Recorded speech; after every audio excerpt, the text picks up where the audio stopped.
जी हाँ भाइयों और बहनों, आप सभी को अवगत कराना है कि ग्राम सभा उज्जैनी कला से प्रधान पद के भावी प्रत्याशी बड़े भैया सत्तू प्रसाद यादव जी को अपना बहुमूल्य वोट देकर, कीमती से कीमती वोट देकर भारी मतों से विजयी बनावे व कामयाब बनावे। ग्राम सभा उज्जैनी कला से प्रधान बनावे। ग्राम उज्जैनी कला को है चमकाना, पढ़ा लिखा ग्राम प्रधान है बनाना। चाची भूल नहीं जाना सत्तू यादव को जिताना, चाचा भूल नहीं जाना सत्तू भैया को जिताना। ग्राम उज्जैनी कला को है चमकाना, पढ़ा लिखा ग्राम प्रधान है बनाना। चाचा भूल नहीं जाना सत्तू यादव को जिताना, चाची भूल नहीं जाना सत्तू भैया को जिताना। सत्तू प्रसाद यादव जी का कहना है कि वोट नहीं कर्ज देना, वोट नहीं कर्ज देना, सूद समेत लौटाऊंगा। क्षेत्र के विकास के लिए अपना लहू भी बहाऊंगा। तो भाइयों और बहनों, भारी मतों से विजयी बनावे, कामयाब बनावे। सब कर सहारा बाटे कर देखे भाल हो, पिछड़ा गरीबवन के राखे ले ख्याल हो।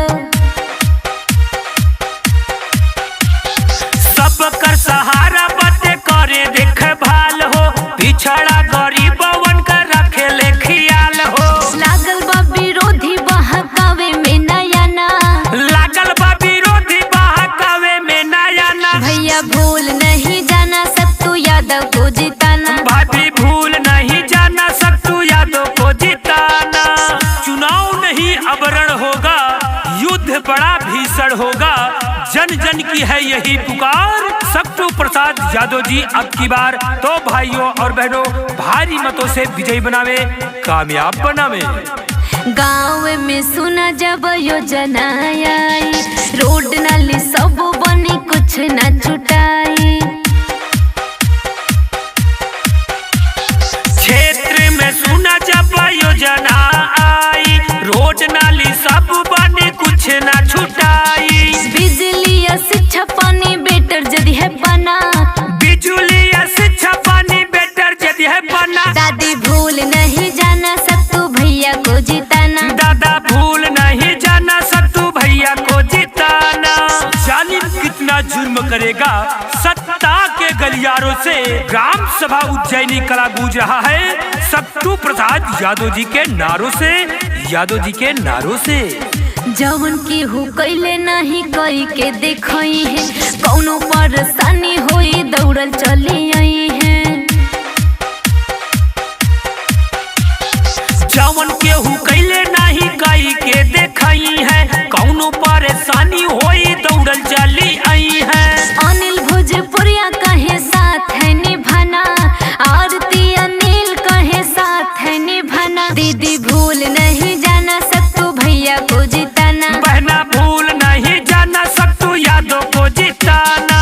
जी हाँ भाइयों और बहनों, आप सभी को अवगत कराना है कि ग्राम सभा उज्जैनी कला से प्रधान पद के भावी प्रत्याशी बड़े भैया सत्तू प्रसाद यादव जी को अपना बहुमूल्य वोट देकर, कीमती से कीमती वोट देकर भारी मतों से विजयी बनावे व कामयाब बनावे। ग्राम सभा उज्जैनी कला से प्रधान बनावे।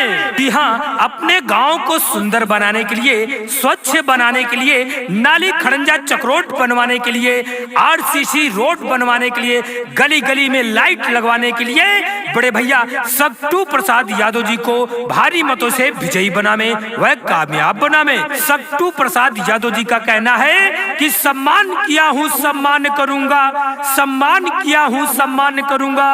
अगर मिला समर्थन आप सभी का तो गांव का विकास करूंगा, गांव का विकास करूंगा। तो मेरे भाइयों और बहनों, सत्तू प्रसाद यादव जी को भारी से भारी मतों से विजयी बनावे व कामयाब बनावे।